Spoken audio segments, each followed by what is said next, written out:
winter storm information for the following counties in Nebraska: Antelope, Boone, Burt, Butler, Cass, Colfax, Cumming, Dodge, Douglas, Lancaster, Madison, Pierce, Platte, Saline, Sarpy, Saunders, Seward, Stanton, Thurston, Washington, and Wayne in the following counties in Iowa: Harrison, Mills, Pottawatomie, and Shelby.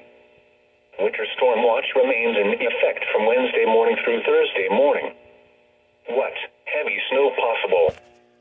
Total snow accumulations greater than 4 inches possible. Where? Portions of southwest and west central Iowa and east central, northeast and southeast Nebraska. When? From Wednesday morning through Thursday morning. Impacts: plan on slippery road conditions. The hazardous conditions could impact travel, including the evening commute on Wednesday and the morning commute on Thursday. Monitor the latest forecast for updates on this situation. Now for the official national